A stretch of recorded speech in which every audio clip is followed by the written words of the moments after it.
I'm Arthur Moats, and I'm here to tell you about my new book, The Moats Theory of Life. If you haven't picked up a copy yet, I strongly encourage you to. This book not only is a fun read, but it's a guide to helping you become a person of impact and inspiration. If you are ready to take the next step to improving not only your life, but those around you as well, go get a copy of The Moats Theory of Life, and it's available at moatstheory.com.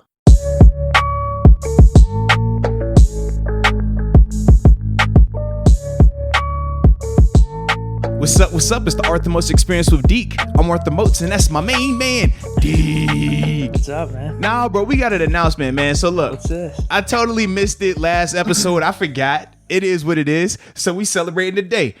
Our last episode was our 100th podcast episode that we've uploaded to YouTube. Yeah, man. I totally forgot. Our good folks at Contend, they kept telling me like, yo, man, y'all got your 100th episode coming up, man. Make sure you shout it out. I was like, yeah, I got you. I'm going to shout it out. Totally forgot about the 100th episode after we just talked about it the other day, too. Yeah, you know what? Yeah, I should remember that because totally forgot it, bro. We did literally talk about it as I was leaving out the door. But today makes our 101 episode. So shout out to us, man. 101 in the bank, man. Give me some on that, man. It's a vibe, bro. That might be the way to do it because you see PFF, some of these other articles, they do their top 101 players.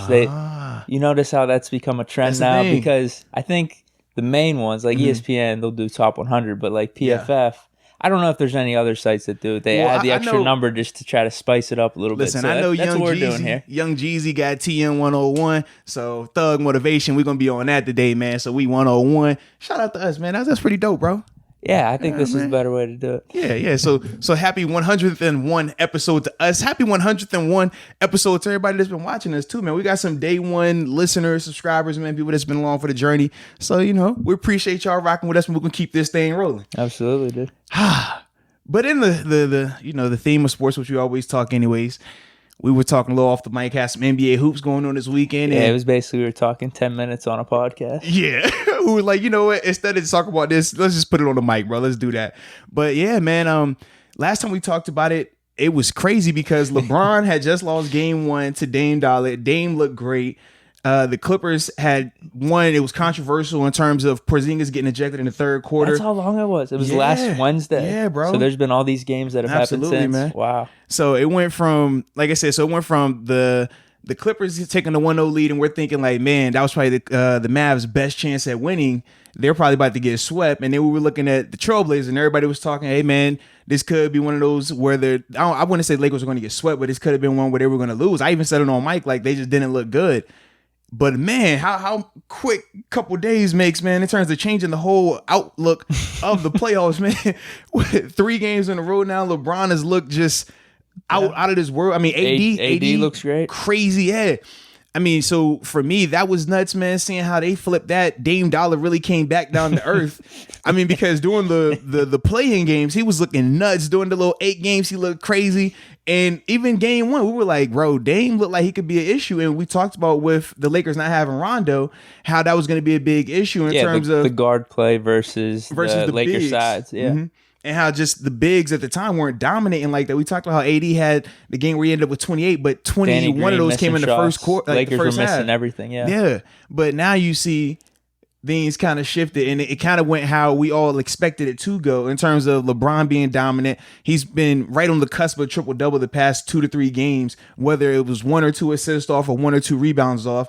AD has looked good. I mean, we even had a J.R. Smith dropping a 3, man. Shout out to him. He actually tied Kobe Bryant's all-time. I saw that. Yeah, man. All-time 3-point. Thought? Man. So I was like, that was dope shot. And it was on Mamba Day, man. 8/24. So that was pretty dope, bro. Are sick. Yo, funny thing. I've had the shorts to those jerseys for a while. Yeah, bro. Wait, how do you get the shorts for that? So Joe Hayden, man, he was the one who put me on to this, bro. Yeah. When did they drop? Bro, this would have been a while. Oh, man.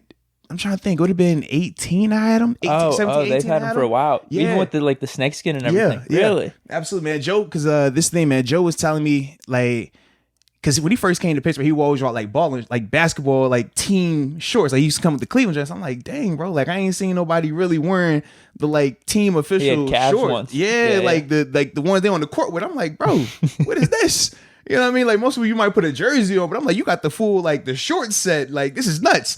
So he ended up getting me connected and stuff like that. And I was like, oh man. So I literally went and got, I think I did Cavs because at the time LeBron was still there. Did a Lakers one because they had that black one. I was like, yo, that's nasty right here. Like I need that. And then I think it was the Knicks because I'm a Knicks guy. I don't know why. Those are clean shorts, man. Yeah, had to go with the Knicks and then the Bulls, man. Because at the time, you know, also, I'm always Jordan shorts, dude, man. Yeah. But yeah, when I was like, yo, this is nuts. Did a couple of the All-Star, like the 90s All-Star theme ones where they had like the big patches on them, the color and stuff. Like it was dope, bro. So yeah, man. That's awesome. Yeah. What was I gonna say? Yeah, the jerseys though. I love aside from them playing in the jerseys. Yeah. The actual jersey of the Kobe Bryant, the 8 and then the 24. Dude, that is so hard. It's tough, That is so hard. Like I really want to get that, but from everything I was reading, they already sold out last night. Like really quick. I want to get the jersey now, like with the one with the little heart up there. Like a LeBron one or the Kobe? Either one. Okay. Because actually, dude, I love having the two numbers. That's sick. So this is my thing, man. If I could find it, cool. If not, I'll probably just go with like a regular, whether it's a LeBron. I just want to make sure we got the little heart with the 2 up there. That was dope. But I'm looking, man, I'm probably going to go with the old school, like, was it 96, 97? No, 96, 97 one. Kobe? Where they had, the Kobe one, the 8. Yeah. I was eyeing that up last night, man. What, like a Mitchell and Ness or like the actual champion one? Okay, Mitchell and Ness joint. That's dope, dude. Yeah, well, I man, you know how it was on Kobe Day. Everybody starts sending you the emails. Oh yeah, we got the Kobe this, Kobe. I'm like, yep, I'm getting the itch again. Probably. And for me, I'm more of a 8 Kobe than a 24 Kobe. Like I feel like people pick and choose. Like for me, I just love the 8 Kobe with the little fro on him, man. Like that was my Kobe, bro. Definitely, and I think those jerseys are way cleaner too. Oh, yeah, they way tough, cleaner. Bro. I think they're better for like a fashion fit too, as well, just because they're like a little thinner at the top, like for a tank top, as opposed to the more modern Lakers ones. Not the ones now, like the bronze wearing, but whenever Kobe was wearing, they were weird, like boxy looking almost. They were weird, like not bad for on court or whatever. Well, but during that time frame, I think that was the style too. I'm not a fan of like the stripe on it either. I'm just, Wait, you don't like the new ones? No, I'm talking about the ones that Kobe were. This would have been when they won the championship versus the Celtics. When they have a stripe, bro. I'll pull it up for you later. All right. Are you sure? Positive. Okay. Absolutely positive, bro. Yeah, I'm just not thinking actually, I'll pull it up for you right here. No, you don't have to. No, we got time because anyways, man, we're gonna I want to talk about this this Clipper series anyways, man, in terms of how dude, unreal. Yeah, how you literally, like I said, the shift from the Trailblazers and Lakers series was the exact opposite with the Clippers. Like that first game with the Clippers, you're thinking, okay, this is about to be over with. And then they turn around and now Luka goes nuts. I mean, shoot, that the game winner that he hit the other day. Holy smokes, bro. Oh yeah, that was nasty, bro. A 43-point triple double. They were down double digits first half. Bum ankle. Yeah. No Porzingis. Yeah, it was nasty, against bro. The Clippers. And that's the stripe I'm talking about, bro. Oh, I see what you're saying. Yeah, I'm not a fan of the stripe, bro. Yep. Okay. Yeah, it's just completely absurd. He's awesome, dude. Top 5 scorer in the league right now, bro. Easily. He's filthy, bro. Easily. And the thing was this, man. So, like I said, we saw game 1. We're thinking, like, all right, the Clippers about to go ahead and get him up out of here. And literally, game 2 comes, and Luka is just out of this world. Porzingis, I mean, he balled out that second game without a doubt. But, dude, it's been nuts, man, because with Porzingis in and out of the lineup, we're really seeing Luka just say, you know what, I'm just going to take over. And that's what he's been doing, man. Like, it's crazy right now, man. Here's what happened. The game 4 started, and Luka's already playing on the bum ankle. And because I was watching game 3, and he got hurt in game 3. That was a close game too, until he got hurt. Yeah. He still ended up posting a triple double. He came back. He was playing terrible though. Like he was shooting really bad the whole game. But it's just crazy for him to be shooting that bad and to have that type of an impact still, where I feel like he's a threat every time he's dribbling the ball off the court for something, assist, playmaking. I don't care what it is. But then he's coming in on that bum ankle. He couldn't finish out the game 3. Right. So in game 4, I'm thinking, all right, let's see how this is. And I didn't even have any clue that Porzingis was out. And I'm watching the start of the game. I'm like, where's Porzingis? He's just sitting on the sidelines. I'm like, what the hell is going on? This is over. Yeah. This is over. Then the Clippers start getting up double digits. They were like 20 at one point, yeah. I'm like, geez, oh man, this thing's done. I went to Best Buy in the middle of it to get some video equipment. And I came back in the 4th quarter, and it was a comeback. I'm like, I can't be doing this again. I can't do this again. No, it was filthy, man. And like you said, I was able to watch, like I said, seeing the end sequence of like regulation. And even then, it was kind of like you're holding your breath. Like, all right, Kawhi missed. All right, bet. Now you're over here like, all right, did he get the timeout in time? Because that was the whole thing. And I mean, they gave him like 0.1 or 0.2 seconds on the clock. So like, all right, it's nothing about to happen. But even in overtime, Luka was just filthy, bro. Clutch. Like the moment was not too big at all. And like fourth quarter, he was driving to the hole, trying to get buckets, trying to go to the free throw line or whatever. Nothing, man. No, not at all. Some of the spin moves, some of the counter, it was crazy. He was getting the shots he wanted. What's funny to me is he'll just chuck up air balls, and then he doesn't care. No, and then the next time he comes right back down, it's a swish, like the best shot you've ever seen. Absolutely. It's very fun to watch. It is, his man. style of play and everything. He's awesome, man. Now, have you been surprised with Kawhi and Paul George not taking him as like their main defensive assignment? Because we talked about. I saw like a couple of times when Kawhi was on Luka. Yeah. He was causing some problems. Luka was still able to get like a shot here and there, but like he had to like really try to get it, like really grind to get it. For me, man, I was surprised because we always talk about what makes Paul George and even Kawhi their value so high is because they can score on offense, but they are locked down on defense. And I was surprised because in the fourth quarter and even in the overtime and the critical moments, the last 3 possessions of the overtime, neither one of them are taking the matchup with Luka. And I'm just kind of like, what are y'all doing? Like, this is what makes y'all, this is what, when people try to give knocks on LeBron, they're like, oh, well, he doesn't play defense all the time. Or we love Giannis because Giannis will be a lockdown defender. Kawhi's lockdown defender. It's like, you got the opportunity to lock down a guy who's going absolute nuts. It was nobody else on the Mavericks that was scoring. Porzingis was not even playing. And it's like, y'all, neither one of y'all want to take him? Like, come on, man. You gotta do better than that, the only dudes that were scoring are dudes that Luka's passing to, hitting like spot up shots. Trey Burke, dude, I don't know where he's come from. Like, I don't know where he's been nice, man. It's a pleasant surprise. I mean, even Hardaway knocking down shots. It's just like, listen, man, I'm gonna tell you what it is, man. It's the 757 Magic. My man Dorian Finney-Smith, man, he from the crib, man. Anytime you, absolutely, man. So anytime you got somebody like that on the 757 on the team, you can expect them to do their thing, baby. So yeah, we just go chop it up to that.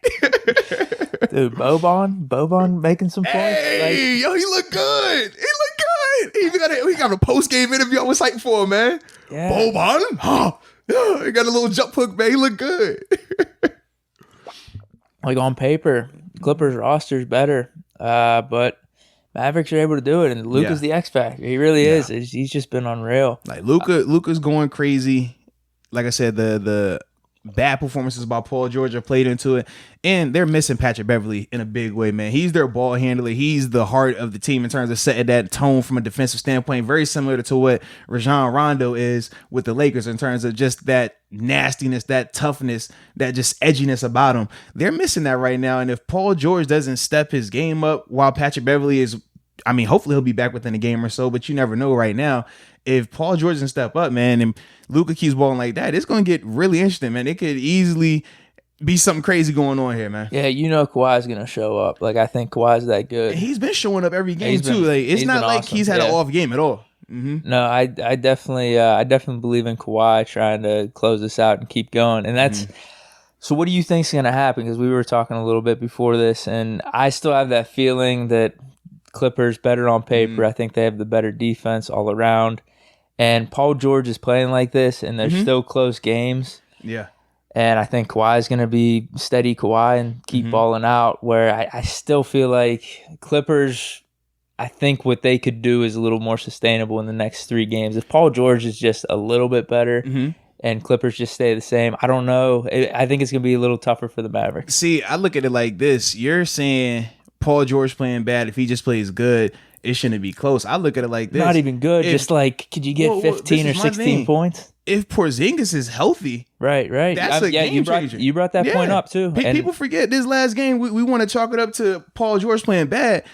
Luka was out there on one wheel, bad ankle, and was no Porzingis. So for me, I'm looking at it the other way. I'm like, if you're the Clippers, y'all better take it serious, because if Porzingis gets back out here and Luka, the longer this thing goes, the more he's probably going to be a lot healthier. That's scary if you're the Clippers right now, man. That's how I look at it, man. I don't think that it's one of those, Paul George has to play good and that changes everything. I think, man, And he's gonna have to play like he can't be a 15 score. He has to get 20 plus, man. Otherwise, they're not gonna have enough. Here's the thing: I do think the Mavericks are, in a way, outplaying the Clippers. Even though, like I'm saying, I think the Clippers are the better team, and they're able to stick around despite all that. But what's been derailing the Mavericks are these random injuries throughout, and Porzingis without a doubt, man. Booted in that game. Porzingis not playing the last game. Luka getting hurt. Getting hurt in Game 3, where they were right in the mix of that game as well. So, because you can low-key make a case that it could be. I know, that's what I mean. The series could be totally different right now in the favor of the Mavericks. I know, that's what I mean. I think the Mavericks are outplaying them, but injuries and all this stuff is what makes a series. Unfortunately, that's Clippers why have got the fluky. That's why I think the Clippers have gotten lucky up to this point, and I think going forward, I don't know. I think it's going to lean a little bit in their favor, but.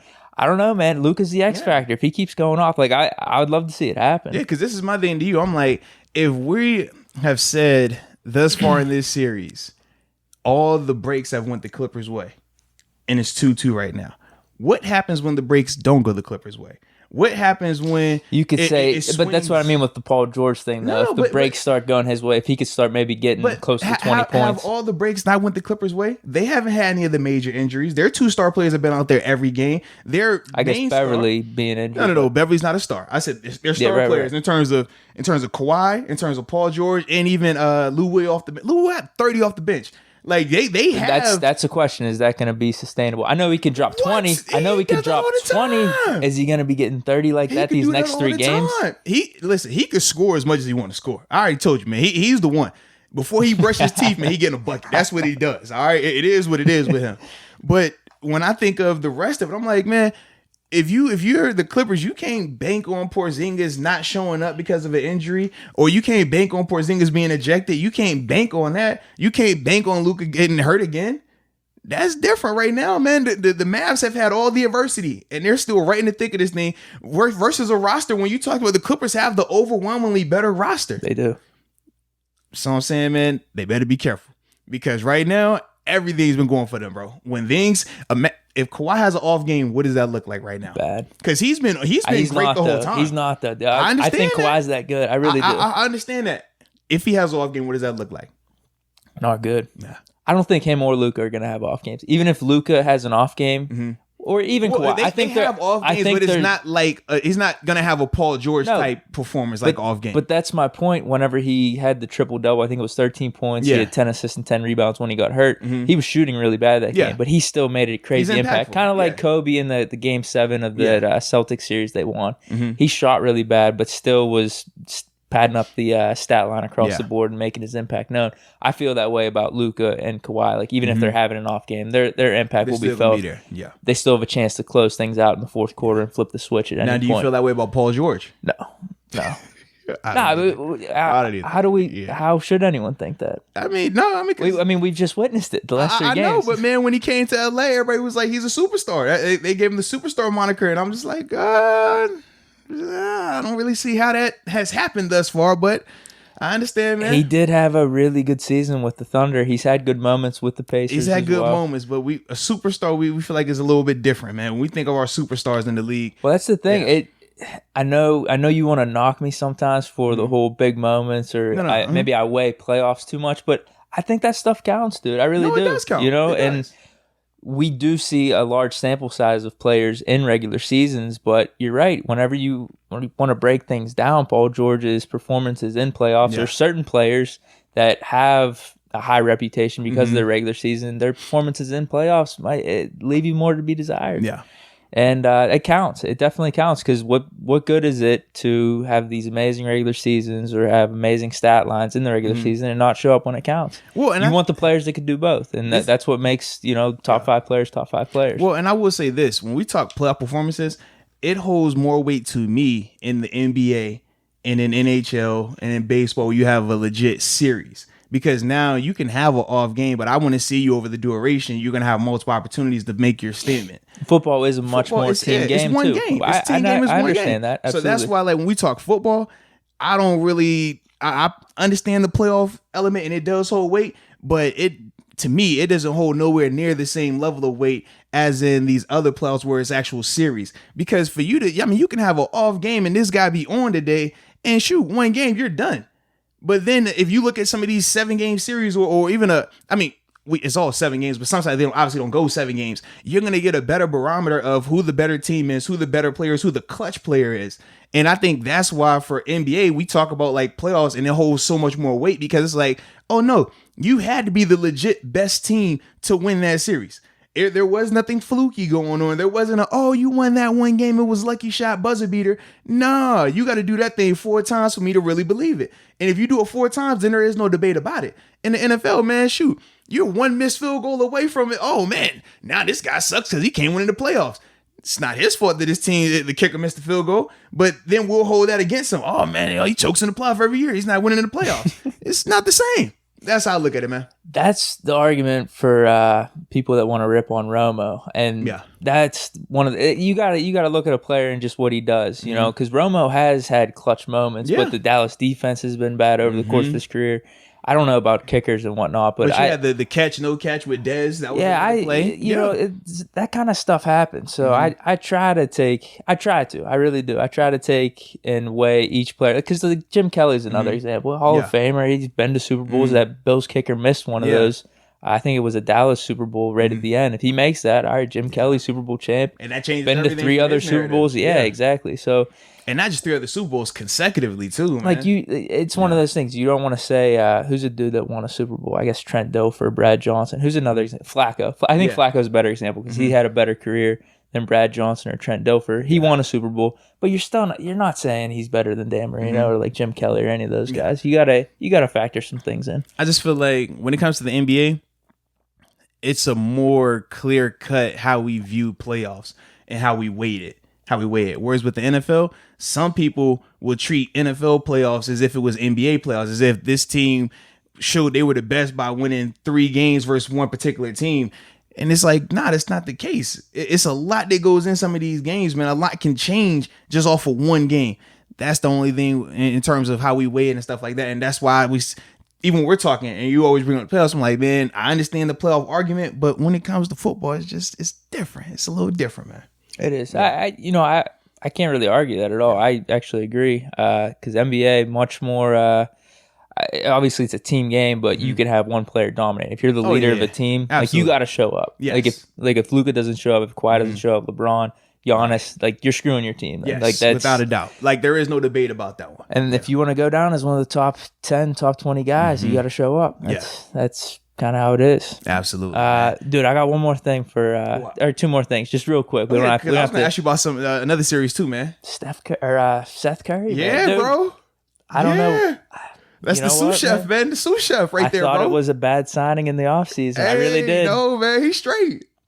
He's good, dude. He is. He's got a nice shot. It's weird. Like he doesn't have a fluid movement, but he could shimmy a little bit. But the problem is, man, he's so overlooked just because of who his brother is. He's never going to get the respect he deserves, his bro. His whole NBA career has been development, though. He hasn't come into the league and dropped double digits right off the bat. But he's good, though. He's a good player. Like really. I just think the expectation for him is always off because when you hear Curry and you think of who his brother is, you expect that. And it's like, bro, come on, man. That's freakish. That's not realistic, man. Well, with the Blazers last year, he had good moments because it was going up against Steph, right? Yeah. Like I don't know, he was dropping 20 in one of those games and he got hot. And people were talking about paying him in the offseason. I'm like, man, don't be doing this because I think you're just going off of this series or whatever playoff run that he had last year. Yeah.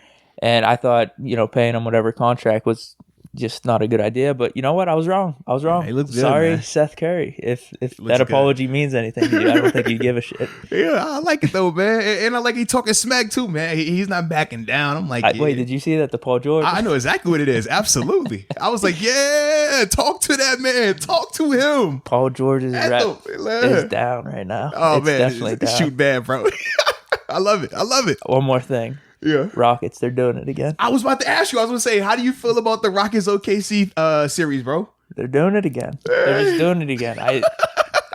Is there any more explanation needed? I know Westbrook's not there, but I don't know how much difference of Westbrook's going to be making. Westbrook throws me off too, bro. Why is he on the sideline with the mask on?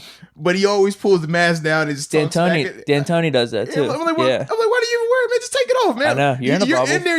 We've already know you've been tested. If you were playing in the game, you wouldn't have the mask on. Take the daggone mask off, bro. Like, what are we doing here? D'Antoni does the same thing. He's standing by himself, has the mask on. His players come over, or he wants to start yelling at the ref. He takes the mask off.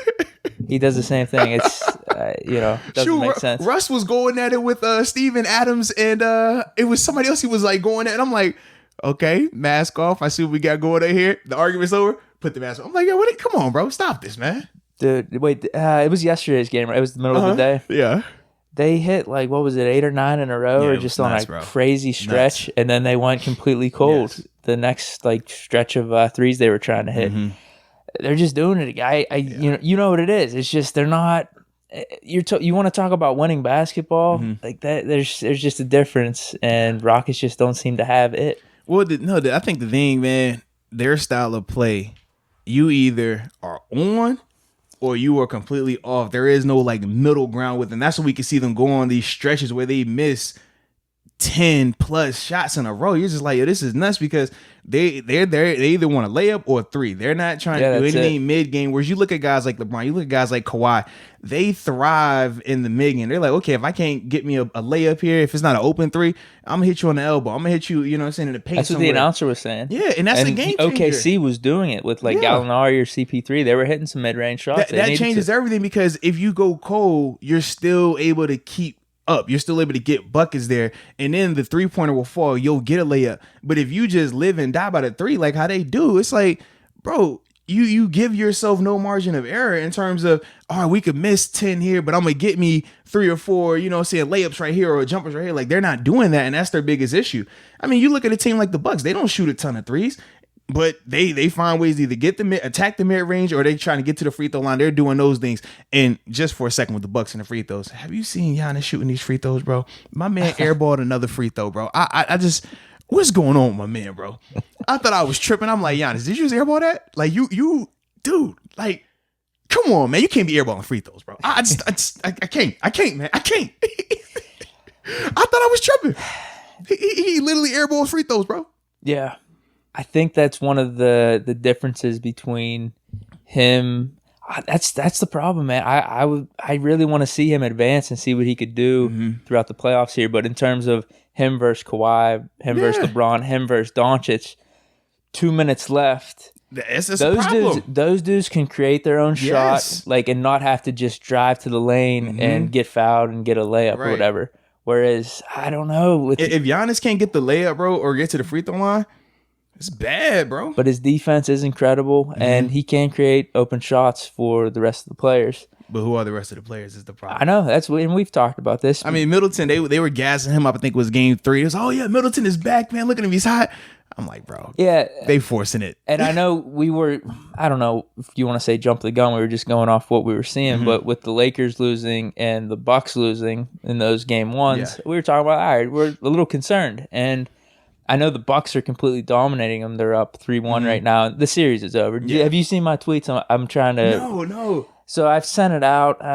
It's like early in games or like in the middle of these games. I think it was 2-1 series with the Bucks versus Magic yesterday. Middle of the game. Bucks were up a certain amount. And I just said, you know what? This game's over and the series is over. Same with the Lakers yesterday. It was like a first quarter thing. Lakers were up double digits. Yeah, game over, series over. So I know both of those series are over. But I think, at least for the Bucks, I still think some of those concerns will hold weight going on in the next series to come. I agree. Like, they're doing it against the Magic, who don't have Jonathan Isaac, who don't have Aaron Gordon out there. They had a ton of injuries, and they were getting players getting ejected. Man, I was still pissed to see. I'm drawing a blank on him. He got ejected. They going with such a blank on the kid's name, but it was bad, man. The cat from the Bucks like initiated the whole thing, started the whole argument, scuffle, whatever you want to call it. But him getting ejected kills what the Magic were trying to do in terms of trying to keep up pace with them, because they were already depleted by injuries and stuff like that. So yeah, when I look at the Bucks though, man, they just don't look as dominant to me, man. I look at them like they took advantage of a very wounded, very depleted. Like, they might have who are they gonna? They might play the Heat, right? Would they play the Heat or Celtics? Either one. No, I think it's gonna be Celtics. Either one. That I think it's not gonna be a cakewalk. No, I think the Celtics match up well. I think the Celtics could do something. Even the Heat though, like some of those dudes are coming on, man. Like it's weird. Like they got I don't want to say a weird team, but it's one of those things. They don't like Butler's your main guy, but you got Robinson going off. Yeah. Hero's pretty good. Absolutely. Bam Adebayo. Like they got some players there. I guess, but no like big names. Right. I feel like they're always going to be limited with Jimmy Butler as like the main guy. Like I love the energy he brings. I love the tone that he sets, but I view him in the same vein of a Paul George. Like Paul George by himself isn't enough to win you a ring. Paul George with another superstar, now that's what you got a chance. So if Jimmy Butler was your number 2, yeah, they would be a legit problem. But him as your 1, I just don't see him being that type of guy who can just say, you know what, I'm taking over and we're going to lead this team the whole way. Like, I just don't think he has that. No, yeah. So it'll be interesting with the Bucks. I'm rooting. What were your thoughts on the Sixers, man? I want to see the Bucks get to the finals because I think that's definitely the most interesting thing. You don't want to see it. Who do you want? Celtics or Heat? I'd rather see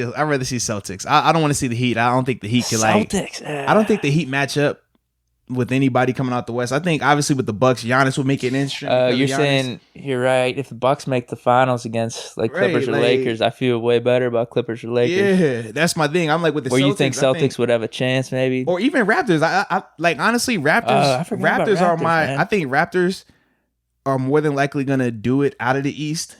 But I don't think it's going to be easy. I think the Raptors probably have the best chance with anyone in the West because they've been together. The second round's going to be awesome either way. I can't believe the Jazz, dude. I cannot believe this. I can't believe this. Why not, man? Why not? Why? Well, Lakers are going to have it. Well, it depends on what the Mavericks do, I guess. Yeah. Whoever the Jazz play next round, easy dub. Oh, that's what it is, though. You said that in the first round, too, bro. I know. Are they the Titans of the NBA? Denver's not playing Bull. That's their problem. Why aren't they playing Bobo, man? I don't know. Maybe he's not ready. I don't know. I mean, you caught it with Dame. He's still got the potential. With Dame, you said it's a difference between playoffs and doing like the little play-in games, right? The little 8 games. So maybe with Bobo, it's a little different because it's playoff time, man. He ain't ready for that. He's not built for that action just yet.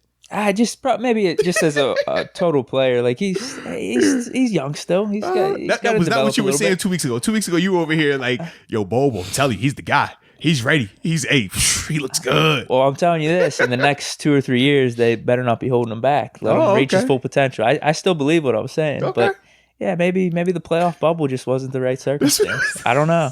I'm not coaching the team, but they're down 3-1, so maybe you should start playing them. Give them a chance, right? It can't hurt. It can't get any worse. Put it like that, man. Jamal Murray's going. I mean, that's been that like was a crazy game too, man. Murray and Mitchell. I was like, ooh, 50 each. Okay, go off then. What'd you say? The Sixers though. Who cares? I mean, we knew that as soon as Simmons Coach went down. Fired. Yeah, bro. Trust the process though, man. They were doing it right until the GM that came after Hinkie screwed it up. In my opinion, I think Hinkie was the genius. By doing all this type of stuff, but I think they tried to get too much of win now mode, and like they signed Horford, traded for Tobias Harris. Like those were bad moves. I liked it when they had Jimmy Butler there. I thought that was going to be a good group. They just ran into Kawhi. It was 7 games on and it was a fluke bounce corner 3. Not to mention, I mean, you could call the offensive foul because he was holding them on the switch and things like that. But it was like that was a fluky one shot. I mean. Yeah, tip your cap to him. But don't blow up the roster because of that. And that's, I feel like, what they did. Yeah, they signed the wrong guy. Yeah. That's it. They should have signed Butler. And I'm like, you going Tobias Harris and Al Horford over Jimmy Butler? I'm like, bro, Jimmy was the dog. Like, Jimmy brought out the best in Ben Simmons. He took a lot of pressure off of Joel Embiid. And for Jimmy, he can ball in that type of role where he's just the extra nice player. You know what I mean? Like, he doesn't have to be the guy. You got Embiid for that. And I think he wanted to resign there, too. I could be wrong on that. I didn't think he had a problem with the Sixers, but I don't think they were like gung-ho and trying to get him. He had a problem with the T-Wolves. I don't think it was like that with the Sixers. I don't think. But then I think he really he loves the Heat and their culture. But I think in terms of a team, I think he was still good with the Sixers overall. But if I remember correctly, didn't they do a deal with Tobias beforehand with Jimmy? I thought they had already talked to Tobias and got that deal done. I can't remember. Yeah. They might have. Because that was my thing. I was like, I don't understand why you would go Tobias over Jimmy, and then you try to bring in Al Horford. I thought bringing Al Horford doesn't benefit the Sixers style of play because now you got too many bigs out there. It's clogging up the paint. I know you try to have Al Horford in the corner and shoot threes, but I'm like, that's he's not going to be as effective like that. That's just how I looked at it. Yeah, it was over as soon as Simmons got hurt. It might have been more interesting with him. I think we could have a better assessment of where they are at as a team if he would have played. But I just feel like for me, I would like that. You're not going to be able to get rid of Harris or Horford. True, I know you're stuck. But this is my thing, bro. I'm like, when I think of Embiid, right, and you give him the superstar moniker, superstars find a way to win that. Superstars find a way to just say, you know what, I don't care if we're down another player, like I'm going to still ball out. And we've seen that before with other superstars. That was my biggest thing. I was like, I just felt like Joel didn't say, you know what, I got this. I'm if I got to score 50 today, I'm scoring 50. Like, I'm going to make sure I'm going to score 50. I'm going to get 10 blocks. Like, don't trip. He just wasn't doing that. And for me, that's a problem. Yeah, I think there's something to be said just for position, though, where he's not the primary ball handler like that or isn't creating shots. He's getting the ball at the 3-point. He gets the ball at the top of the key every time, bro. I know. Well, and if he wants them to run the offense through him through the block, they would run the offense through him through the block. I don't think it's as good as, you could say the top 5 or 6 guys in the league, though. Luka, LeBron, he's a top Kawhi, 10 player, though. Giannis. Yeah. No. What I mean is in terms of having the ball, creating the offense, playmaking like that. I think he would be benefited more. Everyone's talking about this, about posting up more and being like down in the block and everything like that. But he loves the jumper. The Sixers team's just weird. I don't, you know what I mean? Especially with Simmons, if you're going to have him out there, the whole thing is, all right, you want to space the floor with Simmons because he's more of a Giannis. He's going to get to the basket, spread it out, kick it to someone. But if you got Joel Embiid down on the block, clogging the paint, that's not going to work. Yeah. And you have Horford out there, some of these other bigs. It's just weird, man. It's crazy. I don't know if they're going to do that. I mean, that could be an interesting storyline if they're going to trade one of those two in the offseason, or if they're going to try it again with the new coach. If you're trading, who you trading, though? I'd get rid of Ben Simmons firstly, bro. Really? I would, man. I think Joel has the higher ceiling. I think Joel is the more consistent player. I think Joel is just a better player in terms of his overall offensive game and defensive game. I think Simmons got more upside. Simmons can't shoot. I know. He cannot shoot. That's my point. If he figures that out, he's got more upside. I mean, how long are we going to wait on that, though? That's my thing. I mean, shoot, it's not like he's a rookie anymore. I think it could still work with Simmons if you tailor an offense around him, kind of like Giannis. He's really good at defense, too. Yeah. There's all these metrics out there. He's like a top 5 defender this year. I understand that. I'll go with Simmons like that. Yeah. I think if you get him in a scenario where he's the main guy, you factor a team around him like Giannis, I think there's more upside there. More I don't potential. think Ben Simmons is as good as Giannis, though. It works with Giannis because Giannis is MVP caliber. I don't think Ben Simmons has the same level of ceiling as a Giannis. That's why I don't personally think it will work. I think Ben Simmons is a really good player. I just don't think he is in the same vein of a Giannis where you can treat it like that, where even though he can't shoot, you space the floor, he can get to the bucket every time. We've seen times where Ben Simmons absolutely disappears in games. Disappears. Let's see if he could develop the shot. How long I'd love to see it. You know how many coaches gonna get fired waiting on that shot to get developed, man? I'd love to see it. I think even without the shot, I think you could still get a lot from him. I think he tries to develop the shot. My thing is this: I can go get me a nice guard right now. I'm trying to think. For name purposes, a guy like Kyle Lowry, right? Imagine if Kyle Lowry is playing with Joel Embiid, a guy who can legit run the offense, bring the ball up, get everything in flow. Joel would kill with a guy like that. He doesn't have that right now. I would rather trade Ben Simmons, get me a nice guard who can handle the rock, can score when he needs to score, and go to work. Would Raptors do that? I think they would. Do you think they would trade Kawhi? Well, they probably Kyle would. Lowry? Yeah, they probably would for Ben Simmons. I think they would. You already got Fred VanVleet. Yeah. He's like the next version of him. But then I feel like you would have an issue though because Siakam is a better version of Ben Simmons right now. Ben Simmons, I don't know, man. Ben Simmons has the hype around him, but what has he showed you to make you believe it? I'd love to Pascal see it. Siakam is showing you. He's an all-star. Siakam is showing you. He's showing you inside, outside game defense. He's what we are. Oh man, Ben Simmons can get to that. Ben Simmons can develop a shot. Ben Simmons can develop more on this. Siakam is doing that right now. That's my issue. I'm like, I'm tired of waiting on Ben Simmons. I'm tired of it. I'm just throwing it out there, bro. How many coaches got to get fired? How many Mavs roster overhauls we got to do for you? Dude, trade him to the Raptors. That'd be insane. I don't think it'll work though. I don't think just because, like I said, with Siakam and Simmons, you can't have them on the floor at the same time. Their games are identical. Like I said, Siakam is ahead of him right now, but I just think they style of players too similar. I think you need to offset it with a shooter. Understood. Shooting's important. Yeah. Shooting's important. I think I'd be interested if Simmons got traded and he was like the main focus. It would, bro. It main would. focus. I would like to see that. That's why I would take Simmons. I just think there's untapped potential there. Potentially get you fired. That's what I do know. But quick side note, before we get to what we came to talk about, and from an NFL standpoint, you know I got to talk about my boy, Kevin Harvick. Oh, did it again. Oh, baby. Should I be surprised anymore? Nah, you shouldn't, man. 7th win. And check this out, right? Since the restart, it's only been 14 races since the whole COVID season restart. He's won 7 of them. Just clinched up the regular season title, steadily racking up the points for this playoff push. There's one more regular race. They'll be down in Daytona this weekend. But, I had to shout out my boy. And shout out to Denny Hamlin, too, man. They still been battling. Denny won on Saturday.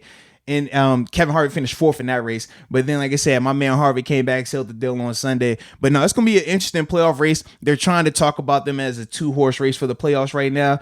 Harvick's downplaying. He's like, look, man, you can't just focus on one guy. You got to focus on the field, man. A lot of competition out there. My man Harvick has been on saying fire, all the right bro. things. He's been on fire. He absolutely I saw dominated. him in a commercial too this weekend. Sunday. He has the same motor, is it Mobile One commercial, whatever, where he's like, which one did you see? Because I see the one where he's like on the shelf. Yeah, it's Mini-Me. Yeah. They play all the time though. What was he? Yeah, was he dancing around? Yeah, he did. It's like the Mobile One. And someone just says, "Hey, it's Kevin Harvick," and he's like, and he does that joint. They play anytime what did he the race say? is going on though. I don't forget remember what he said exactly. back because it was like, just buy this or something. Yeah, but they play it literally every time. It's how it is. I mean, you watch certain games or certain TV shows, you're gonna see the same commercials over and over. I'm sure you've seen more. I've only seen it one time. They sure play that joint all the time. Yeah. But I'm like, yeah, my dog, man, he did it again, man. So I was hype about that, man. Once again, man, he just looks good. He's hot at the right time. One last race, and then it's playoff time. But like I said, he already has 50% of races. Is there some stat or record out there for that? For what? For any other race car driver that's had a season like this. Well, no, remember, this is from the restart, though. Yeah. This is the restart element of it. So I don't know how many races took place before the restart, but just since the restart, these last 14 races, he's won 7 of them. When does the season start? Does it just start in January when the new year comes? I'd have to look it up, man. But dude, that's all right. Let's say that's even 30 or 40%. That's still high, bro. I wonder what type of stat or record that is right now. And right now, so remember I told you where he at. So now he's tied with. Oh man, I'm drawing a blank on the guy's name for the all-time wins list. So he's moved up. He's already in the top 10, right? Yeah, but he's moved up even further now. NASCAR all-time wins list. And the playoffs start next month in November. Mm-hmm. You still, wait, so it's going to be over? No, not November. No, the playoffs That's will be starting soon. Yeah, September to November, the playoffs. Yeah, so now he is 1, 2, 3, 4, 5, 6, 7, 8. He's tied. No, this has to be old. Yeah, because this is before. Yeah, because he should be ahead of Kyle Busch. And Kyle Busch, they were tied at 9, so he should be at 8 now. He's still out there too, right? He's not retired or anything, right? Yeah, correct. Yeah. Mm-hmm. Man, dude, he's making moves, dude. I look good, bro. You posted on your Instagram story it was just him with checkered flags. I'm like, he'd do it again, bro. You're like, yeah, he's cooking, man. That's what I mean. Every weekend, should I just be expecting a story from you? Well, this is with Harvick doing something. This is crazy. I try to stay humble with it all, man, because I don't want to give him too much. You know what I'm saying? But he's finding ways to get it done, man. He's finding ways to get it done. Through all the adversity, through all the fanfare and all the hoopla, he just puts his head down and goes to work. And I mean, you just gotta love that, bro. You do. You gotta appreciate that stuff, man. You know I like that stuff. Let me see, where is he at? Yeah, so all right, so yeah, I guess he is tied for 9th right now because I'm trying to think, which race did Kyle Busch win? I don't know, dude. It would have to been recently, baby. You're the NASCAR guy here. But either way, they're going to be in that spot for a while because the next is Dale Earnhardt, and he's 20 wins ahead of them right now. Oh, really? At 76, yeah. And then you got 20 wins. Yeah, because Dale Earnhardt has 76 career wins. Jimmy Johnson's at 83. I don't feel like that's a walk in the park for even the rest of his career. 20 wins. No, that's tough. Because he's on the backside of his career for sure. Yeah, right? But he probably has another 2 to 3 easily. 20 wins. That's tough. He just dropped 7 this year. 7 and 14. Not even counting what he did before. I have to look at what he did before the COVID thing, but 7 out of 14. I mean, he cooking. Yeah, Jimmy Johnson's up here at 83. Jimmy Johnson's struggling, man. He might not make the playoffs. This is last year, though, right? Yeah, the retirement tour. So he would have been in the playoffs, but he had 2 things happen. So remember when he finished he got COVID, right? Yeah, so he had COVID and missed the race, and then he had a second place finish, but failed the post-race inspection. So that docked him 45 points. So that's the situation he's in right now. So he has to have a nice either top 10, top 5 finish Saturday in Daytona for him to ultimately make the playoffs, man. That's a bad farewell tour. It is, bro. It's rough right now, man. Kobe missed the playoffs for his. But he gave you, but Kobe last game was filthy though. You're right. Yeah. I think, what did Dirk do? Wade didn't do anything. Dirk or Wade, they didn't do anything on their farewell tour. Well, Wade farewelled at the wrong time. Wade should have farewelled when Bron said, "I'm hollering at you." What do you mean? Up at Cleveland? What are you talking about? No. When LeBron left Miami, right? Yeah. That's when I felt like Dwayne Wade should have been like, all right, guys, we already knew. I mean, that's the whole reason why LeBron left. He looked old. He looked hurt. Yeah. That's what I was always frustrated with LeBron in Miami. It just didn't work. It did because they obviously won the championships. Yeah. I just thought Wade's style of play with LeBron and Wade getting up there in age, I was getting so frustrated, man. Yeah, I was always Wade getting would frustrated. Look old at times. I'm just like, come on, son. This is not what I signed up for.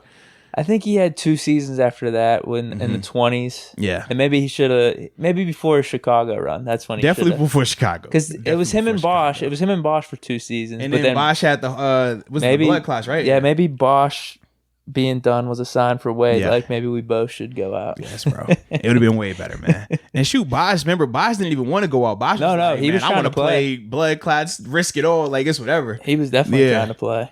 Absolutely, bro. But yeah, man. Shout out to my dog. I just wanted to get that on out there. I had to wear the hat, man. I said anytime he gets a dub, I'm breaking out the hat. I feel like I'm wearing the hat all the time on the show now, man. Yeah, it's funny because we talked about this a couple of days ago whenever I was DMing you about the Harvick race. And I forgot up to this point that he won, and you came down here without a hat on. Yeah. And then you threw the hat on, so I didn't notice it at first, but then I noticed it as we're doing the podcast. I'm like, oh, he's got the Harvick hat on. Are we going to talk NASCAR here or what? Yo, man, he did win. I was like, just a quick little, you know what I mean? We ain't got a deep dive because it's always about to be playoff time, and that's what we're really waiting on. But I was just like, I got to shout the dog out, man. He's look good, man. He looks good. Come on, baby. What we talking about here, man? Yeah. So, yeah, man, I was hype about that, man. So, that's that. And now we can get to what we really came to talk about, man. We still have more to talk about. We got 2 things. Yeah, man. So we had big NFL news this weekend, man. Earl Thomas, formerly of the Baltimore Ravens, just got released. It was a lot of talk going on around that situation in terms of him having an altercation in practice with Chuck Clark, and how that whole situation played out. Come to find out, it's been more than just that fight that got him kicked off the team. Apparently he had a history of being late, not showing up at team activities and stuff like that. So that kind of played into it.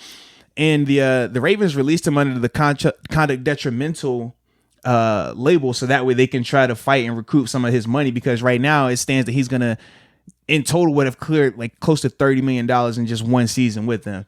So from the conduct detrimental thing they posted in terms of for the reason why they're releasing him, they're going to try to recoup the $10 million that he's guaranteed for this season, along with some signing bonus as well. Wow. So it's going to be interesting, man. But it's going to take time. It's no different than what AB was doing with the Patriots. Like, it's still ongoing. Those type of battles take months. And that's what the NFLPA is for. Right or wrong, they fight these type of situations. So yeah, understood. I mean, if that was guaranteed money, right? For this season, $10 million. Yeah, you should be fighting for that. Like, no matter if he was released for right, wrong, good reasons, whatever. Like, dude, that was guaranteed money. Yeah, but the way the NFL contracts work, when they give you the conduct detrimental moniker, right? That's like the that little can loophole void everything. Yeah. So now the onus falls. Is that what the Patriots did with AB? Yeah, that's what I want to say they did. But AB ended up getting his money, right? No, it's not official just yet. Really? It's still ongoing. It takes a while, bro. It's no different than like if you had to fight a court case, bro. Like, don't they still have his money on the cap though? Yeah. Okay. Yeah, but it takes like a long time. Like, it takes months to have these things play out, bro. That's the only thing with that, man. So we were texting about this. We wanted to talk about what this means for Ravens' chances in the AFC North, or what it just means for the AFC North. I mean, a little bit of both. Yeah. When I think of number one, Earl Thomas off of the Ravens, they go from. I mean, they had the case where I've personally felt they had the best secondary in the AFC North. Right, when we talk about the safety plus corner play. Right. we knew, hey, Pittsburgh is stacked, but they had more weapons in that regard. Them losing Earl, that's a big hit. I know they're going to try to spin it how we spent the AB situation, talking about, addition by subtraction. You kind of get a better bad chemistry, whatever it is. Yeah. But at the end of the day, you need dogs, and they're going to have Deshaun Elliott, who's a 6th rounder out of Texas in 2018. You got the other guy here too. Yeah, the other guy is Chuck Clark. That's the other guy who's going to be a safety for him. 6th rounder. Yeah. Chuck Clark. Yep. And then Deshaun Elliott is the other one, 6th rounder. Yeah, 2 6th rounders. For me, I'm like... Young, too. Yeah, I'm like, y'all can try to spin it how you want to spin it. Deshaun has, in terms of football experience, he hasn't seen a lot. So you're going to feel that. And I'm like, man, when you got Earl back there, you might can get away with having one of those younger guys, right? A less experienced guy back there. You don't got the luxury when there's 2 of those guys back there. That changes a lot drastically. We talked about how just when Minka came to the Steelers, how that changed the whole outlook of our secondary. It's a reason those type of players are who they are. Even when we did our rankings, Earl Thomas at worst is a top 15 safety at worst. And that's Freeze and Strongs. Neither Chuck or Deshaun are in that conversation remotely. They're not even close to that. You're going to feel that. I think that hurts the Ravens a lot from a defensive standpoint. I think for teams, obviously, like the Steelers, this is a big benefit because now you're like, hey, man, that closed that gap a lot. Depending on how far you thought it was based off of last season and going into this season, the Steelers have to be extremely excited about that because the Ravens, man, they're going to feel that. They're going to feel that in a major way. Now, in terms of the other teams in the division, Cleveland, they're the hot team right now in terms of they just lost their 2nd round pick. Torn Achilles, Grant Delpit, safety. If you could get Earl to come there, that's the 2 for 1 right there because you strengthen your team. You hurt the Ravens team. It could change a lot for you, man. I'm hearing Cowboys. Now I'm hearing that's not likely. I'm hearing Titans. I don't know if that was completely a joke based off that meme I sent you, but... I don't know. Is Cleveland actually Cleveland? Cleveland's in the conversation, bro. No way. Yeah, from the Cowboys standpoint, I don't think it's gonna happen personally. Like I know they flirted with it a little bit. Browns, from what I'm seeing right now, man, I think Cleveland's gonna be one because they needed Grant Delpit, the 2nd round safety out of LSU, to come in and change the face of that secondary. They needed him to have a big impact immediately. And by him tearing his Achilles and being out for the season, now you're stuck. So that's the only reason why I can see it making perfect sense, man. All right, I'm on Bleacher Report right now. It said Cowboys not interested. No, that's it. It doesn't offer me anything else. I got another one here. Logical landing spots. Falcons, Colts, Texans, Chargers. They got Browns at 4, 49ers, Patriots, Cowboys 1. So, if the Browns could be in that mix there, damn, dude. That for the Browns, that would be a huge pickup, man. Now, I don't know how that would affect them in terms of their standing in the North. I still think they're going to be the 3rd best team right now behind Pittsburgh and Baltimore. But I definitely think that would be a major upgrade for them, though, man, if you could get him out there because if you're the Browns, you were hoping that Grant Delpit was going to be able to come in and learn on the fly, be that impact player in the secondary, but he had tackling issues. We knew that. That was part of the reason why he dropped in the 2nd round. And you were still going to be hoping that, he was going to be learning pains, growing pains with them, just being a young player in this type of year. Sign a 1 or 2 year deal here. Yeah, that's and all. I think with Earl, it's less about his on field and more about his off field right now. So from a money standpoint, he's probably going to have to take a little bit less because of the character concerns, very similar to what AB's situation is right now. But I think if he gets into a situation like a Cleveland, he can prove that, hey, for 16 games, I can stay out of trouble, no off-field, no locker room stuff. Yeah, you take it on a 1-year deal, you do your thing there, then I think you go back and hit it again and get paid the way you want to get paid. I think that type of scenario works best for him right now because right now it's too much. You look at what happened in the end of Seattle, you look at how the Ravens ended.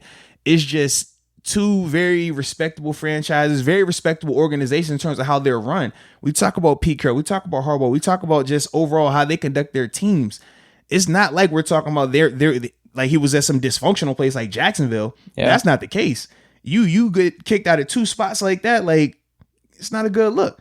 And then that's not even counting the whole situation with his brother and the wife and all that took place earlier this offseason. Right now, Earl has to prove that, man, he can stay out of trouble and not be a distraction.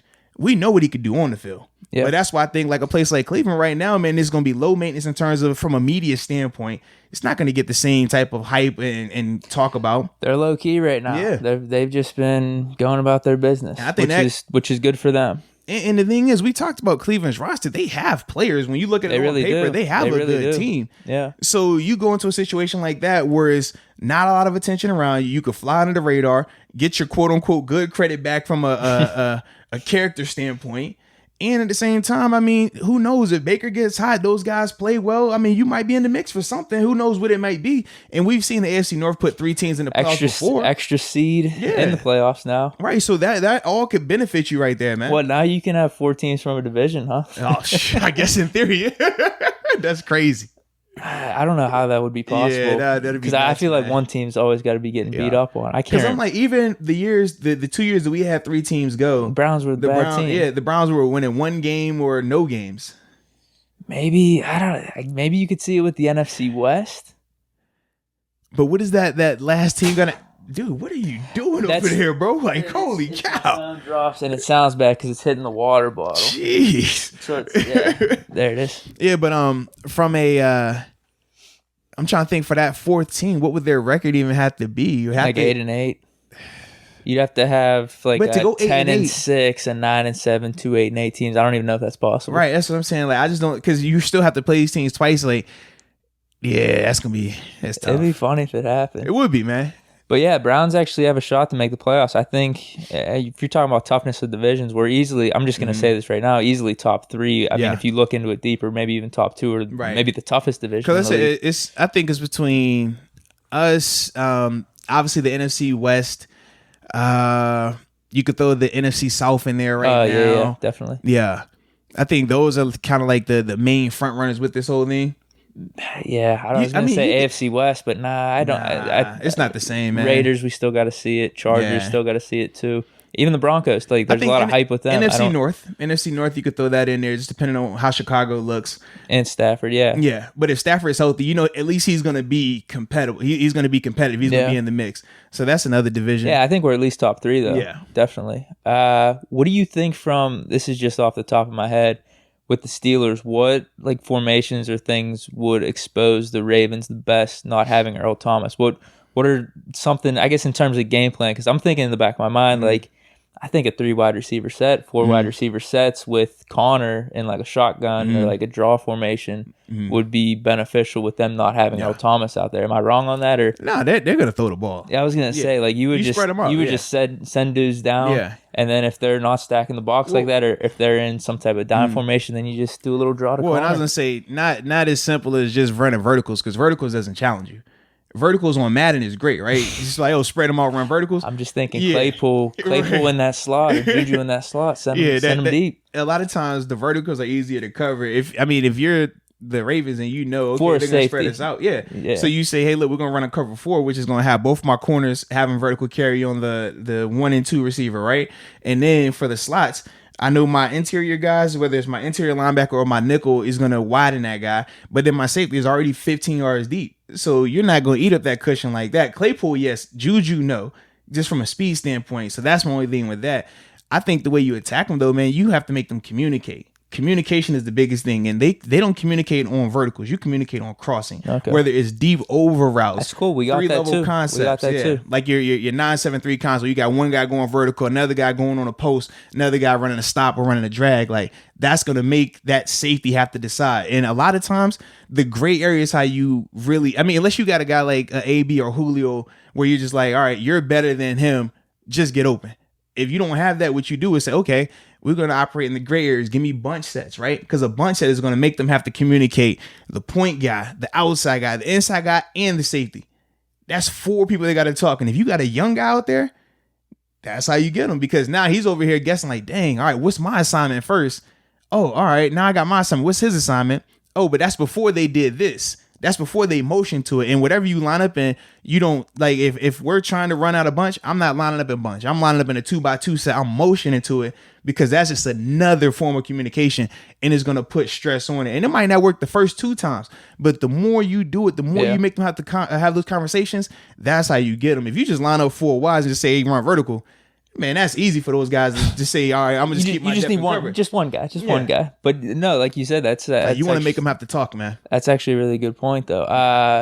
Obviously, it's a really good point because you're the man. Stop it, man. Stop dropping this football knowledge on us. I'm just throwing it out there in terms of like the different ways of how to attack it. Like if you make them have to communicate, and another thing is this, they're gonna have to be a lot more vanilla in terms of the safety rotations. When you got a guy like Earl, we talked about Earl. He's no different than how Troy or how Ed Reed, those guys will line up like they about to blitz and they dropping into the third.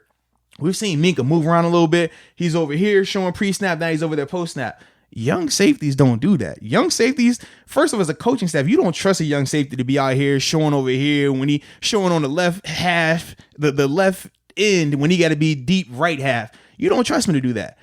So they're going to have to be in the vicinity of where they're supposed to be pre-snap. Makes it a lot easier when a veteran quarterback like Big Ben, who's already seen some of those guys do the freaky stuff. Now he's like, oh, this is simple right here. You lined up right there. I know you dropping over there. You have to based off your alignment alone and based off what this guy over here is telling me. So those are the things that it's like, yeah, you're going to be able to expose the Ravens a lot in that. I also think a guy like Marcus Peters is going to be affected by that. Marcus Peters is very aggressive. He likes to jump your first move. That's why he gets so many interceptions. A lot of times he's able to just create turnovers off of that because he's super aggressive on underneath stuff. You can do that when you got a great safety over the top, when you got safety help or somebody that, hey, even if I get beat on a double move, he has my back. If you don't have that, you can't be aggressive like that. The double move will kill you. And that's another issue when you have younger safeties out there. It changes everything, man.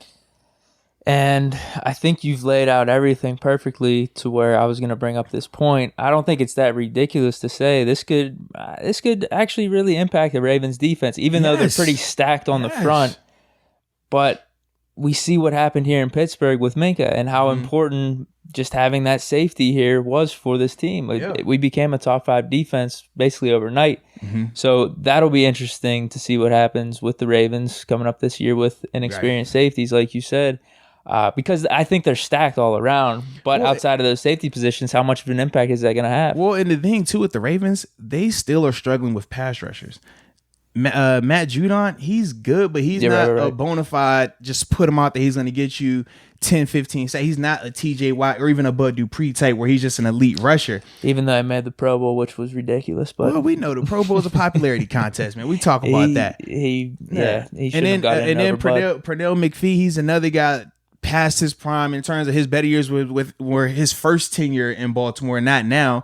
They don't have rushers. So if you don't have guys who can rush the passer and you're losing a major contributor in your secondary, that affects you. Typically, you have great cover guys who give your rushers a lot more time to get home, or you got great rushers and you can kind of get away with it on the back end. And then when you get the guys who got both, like the Steelers, like how Baltimore was a little while, or even in Buffalo, where you got those type of guys who can get home, rushing the passer, can lock down cover, that's when you get those top 5, top 3 type defenses. Baltimore is going to feel this in a major way. Yeah, that's going to be interesting. Yeah, man. I like our chances. I already did like our chances, but I guess this helps. This is a big boost, man. Yeah, I could tell by your voice and just all your explanation. Like this is going to be a concern for them. Absolutely, man. And for the people that are like, well, Earl was taking a step back last year. I'm not against it. He did take a step back. Yeah, but if he's still, because we did our rankings, if he's still top 11 or top 12, and if it's like if it's Troy on, I'm not saying Earl Thomas is Troy Polamalu, but that caliber of player, if it's Troy on his last 2 or 3 years, that's still better than, over 70% of the safeties in the league. Absolutely, man. Especially with who they're going to be having in replacing. Think of what happened when we lost Troy with our safeties over, 3-4 year run. It was tough back there. I think about just game 1 last year. We had Cam Kelly and Terrell Edmonds out there. And then you saw, when Sean Davis come out there, it got better. But then you saw when Minka came out, how it took a drastic jump. That's this type of situation, man. And it's different, too, if Earl was released before the draft. And now it's like, okay, we're going to draft his replacement, whether it's a first round, a second round, or third round. That's a different scenario. You're, 2.5 weeks, 3 weeks away from the season starting. Here we go. Like, dude, this is nuts. Season's starting soon, baby. Yeah, you got to think kickoff is September 10th? So, yeah, man, by then, that's not a lot of time for Deshaun Elliott and Chuck Clark to have it going like that. I think it's an issue, man. Yeah. They will feel it, man. They would definitely feel it. That was good talking about it. It was, man. We all right, so we have time to be doing our last thing here? Yeah, Okay. Let's cook, man. So now it's time to do what we came to do, man. We've been putting out our lists, going back and forth, offense, defense, and today we get to talk what I like to talk, and that's edge rushers, man. We're doing our top 10 edge rushers, and the reason I say edge rushers is because you got 3 or 4 outside linebackers, or you got your 4-3 D ends. I like to put all those guys in the same category in terms of edge rushers. And yeah, man, it's time to go ahead and chop it up, baby. This might be my best list. Oh man, you've been hot lately. I'm not gonna lie, you've been hot lately. I said my tight ends was my best, but this actually might even be better. I'm hyped for you, man, because you've been doing your thing, man. Now, do you want to go first? Because didn't you go first last time? I think you did. I think you did. I think I kind of like baited you into it. No, you ain't bait me into it. I just said I was gonna take it. Well, because you told me to go first. I'm like, you sure you went first? Like I went first the last 2 or 3 times. And then, I don't know. Yeah, I don't know if that influenced you or not. But yeah, you ended up going first. I mean, you were like, do you want to go first? Because by the way, you look great for this 101 episode, man. Bro. The button up, the fresh cut. I mean, you look like money. You know what I mean? So do you want to go first, man? Or do you want me to just throw mine out there, bro? I am feeling first this time. All right, because you look great, man. The taco meat is showing. I guarantee you, we're gonna have more women subscribers this week, all because of the taco meat. I'm just throwing it out there, bro. Sex symbol Deke. He's back in the flesh. It's not a game, man. Click that subscribe button. All right, so yeah, drop your top 10, man. We get this thing rolling. This might be my best list. I'm serious. Here we go.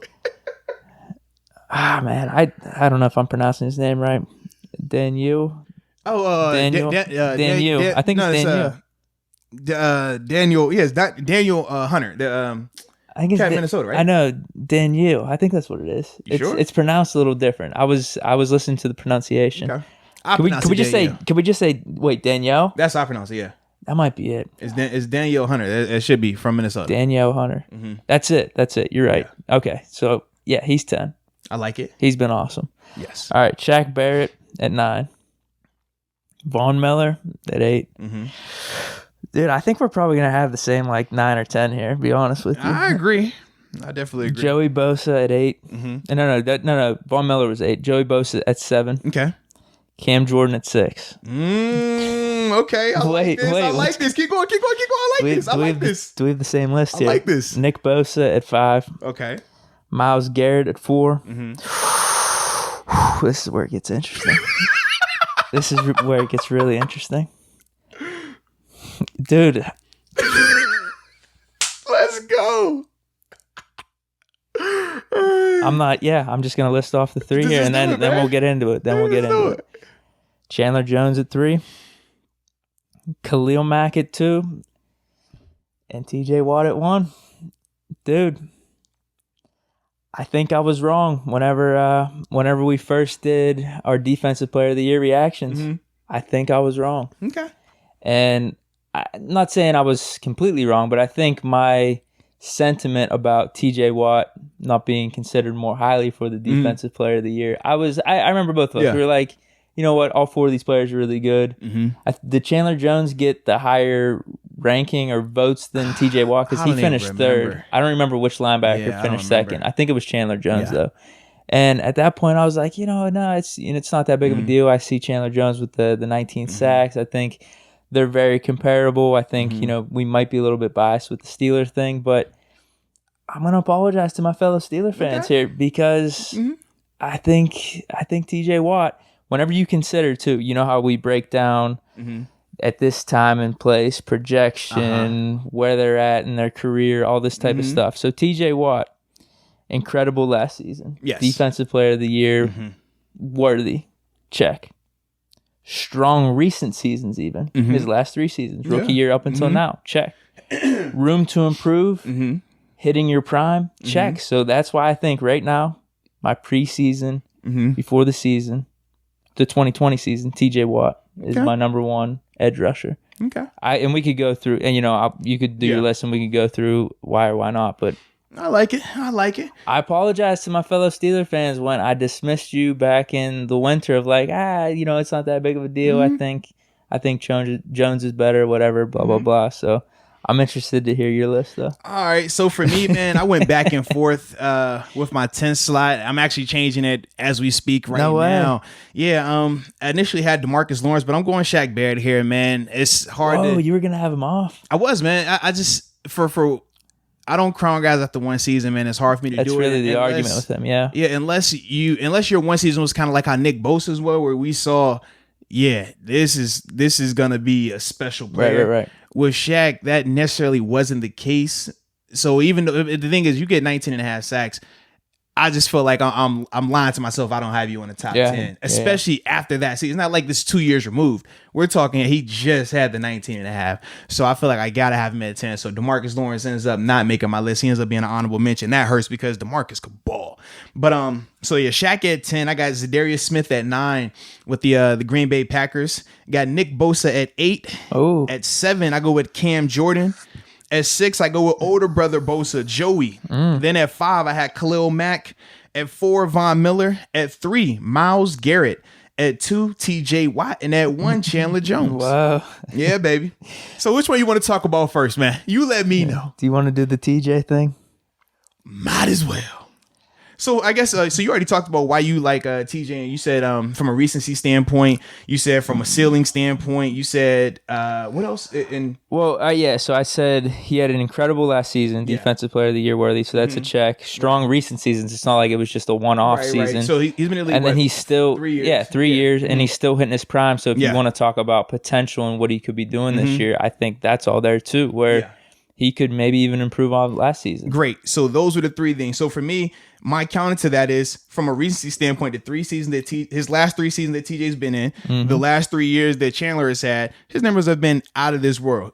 19 sacks last year, 13 the year before that, and then a league leading 17 sacks the year before that. Throughout his 8 years, he's only had 2 seasons where he's had single-digit sacks. Every other year other than that, he's been double digits. His QB hit's been crazy high.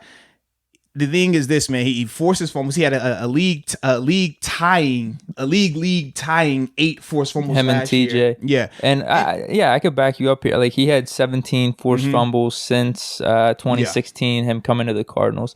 I think he's up there, man. I definitely and do. This is my thing. He literally just turned 30 this year. So he's still going to have another 3 prime years easily for edge rushers. We talk about edge rushers. They can play for a while, man.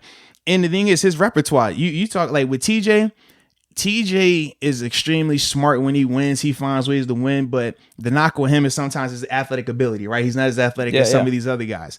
Chandler, he's got that. He's not only smart, but he has the crazy athletic ability. You talk about a guy legit 6'5", 270, and can bend with the best of them.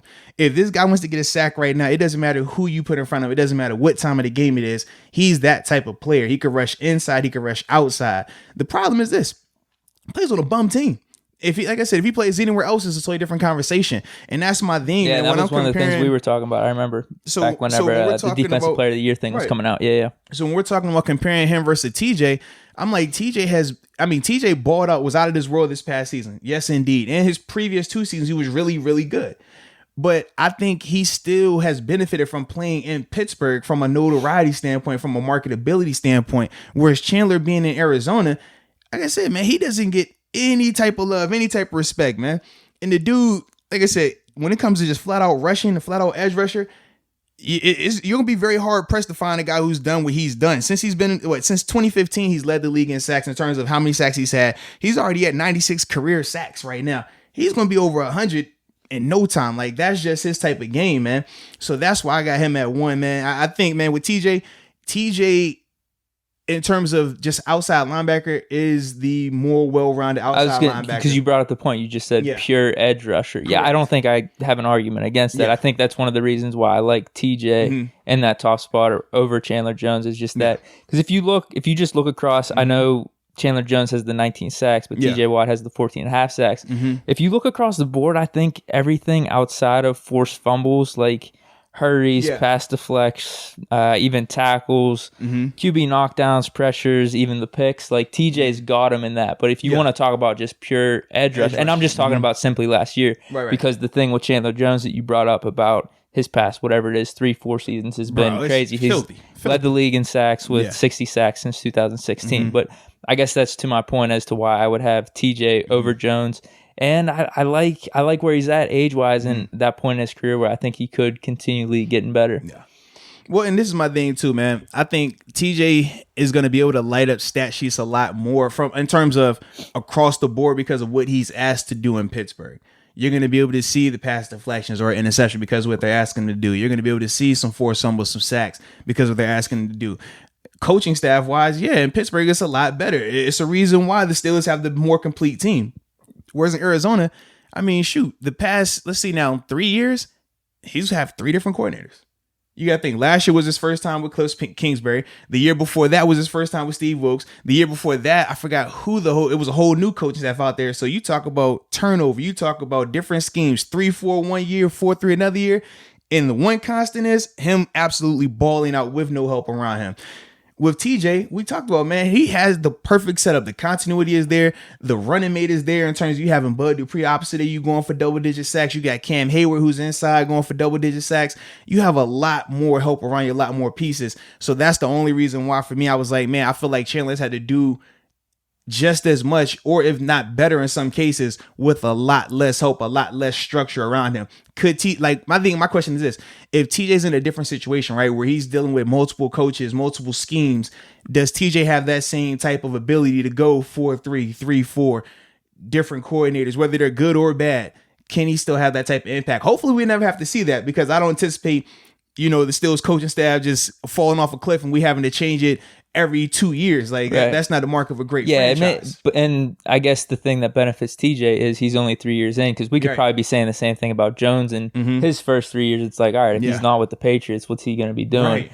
I had a question for you though, because one of the things that I did, I guess, give the TJ over Chandler Jones, and this is with everything I was reading, is the hurries, the pressures, and like the quarterback knockdowns. Whereas with Jones, a lot of the things I was reading, I was even seeing him not be in people's top 10s in some articles. Some would have him like low in the top 10. Others would have him, in the top 3, kind of like what we do.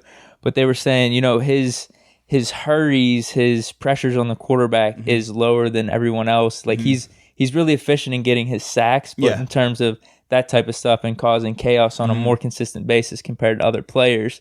That is kind of a knock on him. Do you see any of that? Like, where does that come from? Because I'm actually curious about that. So the knock is, because of his teams usually being bad and trailing a lot, they're not throwing the ball nowhere near as much in terms of when he's on defense. When he's on defense, they playing the run because they're down a score, 2 scores predominantly the whole game. And now at the end of the game, they might try to make it closer, make it exciting. But a lot of Chandler's opportunities, put it like this: if you're playing the Steelers, you're not going to be able to just say we're going to run the ball the whole game because we're going to have a lead on them, right? The game is going to be competitive. Even when it was Mason and Duck at quarterback, it was still competitive. With the Cardinals, it's been times in the past couple of seasons, man, where they just flat out. I mean, bro, when they had Sam Bradford at quarterback a year ago, and then they went to Josh Rosen, like, bro, they were looking absolutely terrible on offense. It looked like a preseason offense. That was an issue. And he still found a way to get 13 sacks out of that. Teams weren't having to throw the ball. They were ahead and was just like, yo, we're just going to run the ball. You cannot stop us. That's the difference in it. So that's when you talk about how he has to be a lot more efficient versus other guys, like you said, with TJ, he's getting a lot more opportunities to rush the pass. Even though they say, well, he's a 3-4 outside lineman, he has to drop in coverage at times. I understand that he does. But teams throw the ball a lot more when they're playing the Steelers, because you can't just sit back and say, hey, we got a comfortable lead, we're going to run this clock out. You don't have that same type of luxury. As when you're playing the Cardinals, the majority of their games look like that. So that's the biggest reason with that. Understood, man. Dude, like I said, I guess I look back and there's definitely an argument there for TJ over Jones in terms of defensive player of the year, because like I said, all the stats, everything else outside of the sacks are kind of there in TJ's favor. But like you said, if there's certain factors you're weighing a little bit more, a little bit less. I actually had Jones at the 1 spot as soon as I did this list. I made my list. I had Jones 1, and then I did the research after that. I'm like, can I put TJ 1? Can I do it? And then I'm breaking. You want to do it. Come on, man. Don't say can you do it. It was weird, though, because I think at that point back in the winter, whenever the award came out, I was pretty set on like, I'm good with Chandler Jones. But that was after we had a conversation. Initially, your mindset was TJ. No, I don't think, dude. I came in here and showed you the numbers. I showed you Chandler Jones and Shaq Barrett, and that changed everything for you. Prior to me showing you those two, you had no clue. You were like, yo, TJ, look at his numbers. He had the 14th sack. He's this, he's that, and he's that. And I'm like, bro, do you see these 2 dudes right here? These 2 dudes had better. I think I was being a jackass. Oh, man. I think that's what I remember. What you do, man. I think that's what I remember. But yeah, and then you break it down a little bit more. All right, I could see the argument for these guys. I'm not going to get so upset about this because other people were getting a little bit more upset. But now, you dig a little bit more, and I'm seeing some more things. So I'm good with TJ at 1. I like my first 3 points though, of like, even if you want to take it outside of last season, where he's at in his career and the body of work that he has shown in his first 3 years. I like all that to where I think heading into this season, he's the number 1, but I think some of the guys below him, like Myles Garrett. You had Chandler at 3, right? Who'd you have at 2? I had Chandler at 3. I had Khalil Mack at 2. Khalil Mack at 2. Now, why'd you do that? All right, so hold on. Could I say some of the guys like Myles Garrett, Nick Bosa, maybe even maybe even Khalil Mack, Joey Bosa. Maybe those guys have a little bit more potential than TJ to keep or go to that number 1 spot by the end of the year. But I think right now, heading into this year, TJ Watt at number 1. If he can keep it up, he'll stay at number 1. But you see the talent with some of those guys that I just named, where it's like they could start taking over, for sure.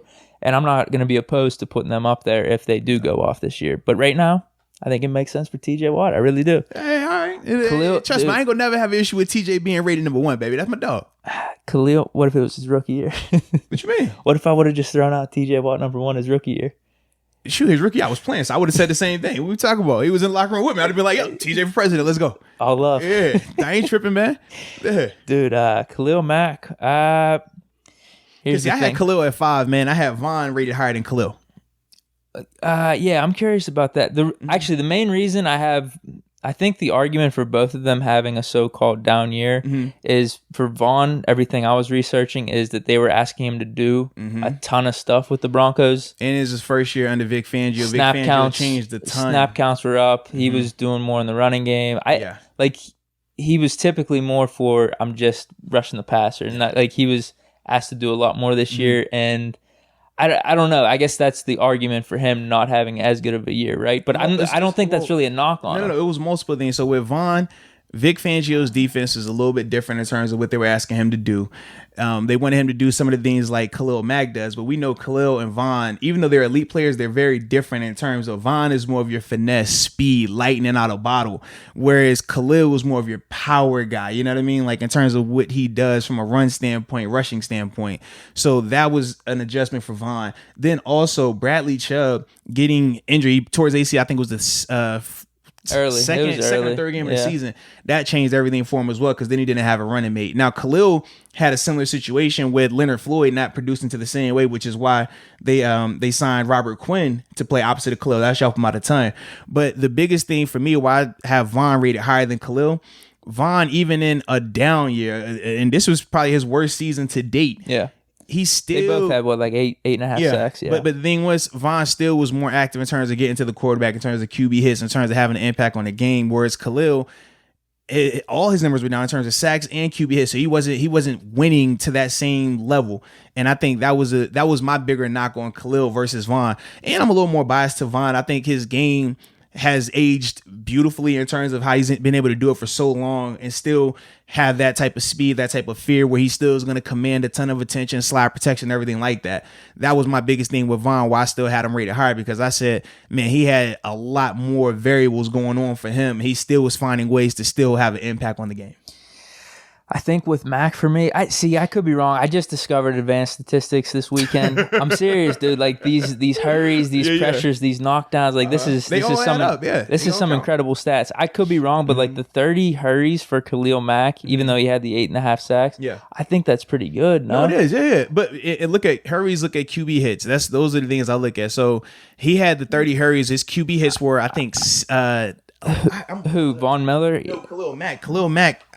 He might have had lower QB hits. I think it might have been single digit QB hits. I think that was my thing with him. My main thing with Vaughn versus Khalil, I think, as to why even I have Vaughn lower than some of those dudes in the mid range, like 4 to 6 or 7, is just age. That's actually really it. Where I think some of those dudes, like the Bosas, Cam Jordan just had such a good year last year. That's why I kind of have him in that middle. I don't know how much he's going to really improve off of that, but he's been so consistent over the past 5-6 years, and then really had his best year last season. That's kind of why I got him there. But like Myles Garrett and the Bosas, that's why I have them over Vaughn. And even Khalil Mack, with his age, still being in that kind of that prime where Von Miller, I'm not saying he's completely out of his prime, but Vaughn just turned 31. He's not on the best side of 30, or not best side of 30, best side of his career. We'll say that. He just turned 31. He coming off of let's see, he had 20 QB hits last year. That's what he ended up having. I expect him to have a fine season. And then with Khalil's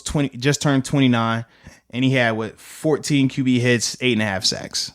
What'd you say with Vaughn on the QB hits? Vaughn had 20. 20. But the thing is, I'm like, man, they're still fairly young in terms of edge. It's not like we're talking running backs. For the edge rushers, they play till they're 34, 35. We've seen that. And they still play at a high level. So that's my biggest thing with them. I think people put too much weight on that whole 30 number and treat that across the board when it's not the same. I feel like with quarterbacks, 30 doesn't matter. If you're close to 40, that's different. And then everybody else is 30. It's like, nah, running back, you can make that conversation. Edge rushers, them dudes are playing to their 34, 35 and still being dominant. So I don't think age really factors into this thing right now, because if that's the case, Nick Bosa and Joey Bosa would be a lot higher on my list. Yeah, I think these guys are, I don't know, they're like hitting their prime, dude. Like, I know Bosa was only 1 year in, but we both agree, like, he's gonna go off. He's gonna be really good, yeah. And I think with any of these dudes, it's gonna be personal preference. I think, did we have, outside of Smith, you have Smith, I have Hunter, is that the only difference that we have?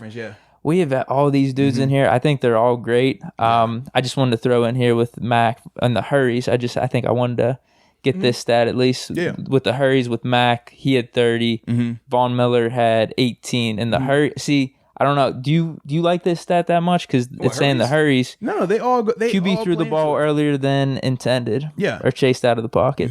A hurry just mean you're either, like I said, you're making him speed up and have to throw the ball. You're making him have to move his feet, stuff like that. QB hits when you actually get the hit on the quarterback. Then obviously you got your sacks. So I feel like they all tell the picture. I like finding out the hits, the QB hits and the QB hurries, more so sometimes than just the sacks. Excuse me, because if you have a guy that has a low amount of sacks, like say he has 8 sacks, and he had 30 hurries or 30 QB hits, it's like, okay, he was still winning. He was still impacting the game, right? But if you got a guy who has 8 sacks but only 12 QB hits, you're like, man, you really weren't winning like that to that type of level. So that's why I think it all kind of goes in there together. No different than interceptions versus PBUs versus you looking at how many times they were targeted and things along that nature. A guy could have 3 picks in a game, but if one of the pick was the Hail Mary heave before halftime and another pick was the last heave of the game on a Hail Mary losing effort, that stat's going to lie to you. He could have got cooked all game and just in the right place, right time at the end. That's not the same as a guy who was locked down, had 2 PBUs and no picks. So that's why I feel like you got to look into all of those factors when you're weighing these guys. Anyone else in particular you wanted to talk about? I think, like I was saying, I think the Bosas, they're going to be going off here. They've already proven to be awesome pass rushers. Myles Garrett, same thing. Cam Jordan, I mean, Shaq Barrett, we both have him lower on our list because he just had the 1 season. And I think you could like interchange. I know I got Hunter in there, but you could probably interchange like 5 or 6 dudes at that 10 spot. Like absolutely, man. Like you were saying, whenever you're like, man, I'm switching someone right on the spot. I was sitting here like, man, I was torn. I'm just like, I feel like I physically can't have a guy that had 19.5 sacks last year. It's not like I said, not 2 years ago, not 3 years ago. It was last year. I can't not put him on that list. Like I just no, and I don't think it was like completely fluky either, because he looked good. If you look at the forced fumbles and some of those other stats, they were not as good, but they were definitely comparable to TJ and Chandler Jones. That's why he was kind of in the Final Four for that Defensive Player of the Year spot. So yeah, I have him on the list for the same reason, but it's like, hey, prove it again. That's all. Yeah, just keep doing it. I like it, man. I was thinking of late bloomers too. Like, would you put? I mean, James Harrison was kind of a late bloomer. Maybe could Shaq Barrett have like a crazy 4 or 5 year run? For me, I don't think Shaq is quote unquote a late bloomer. I just don't think he had the opportunities the same in Denver. So because he was a backup. He was backing up Von Miller and DeMarcus Ware. Then he was backing up Von Miller and Shane Ray. Then it was Von Miller and Bradley Chubb. So throughout his time in Denver, even though he would get in it, I mean, he had times where he had 4 sacks, 5 sacks. He just wasn't getting a lot of those opportunities. Whereas this was the first year where he really got the opportunities to produce.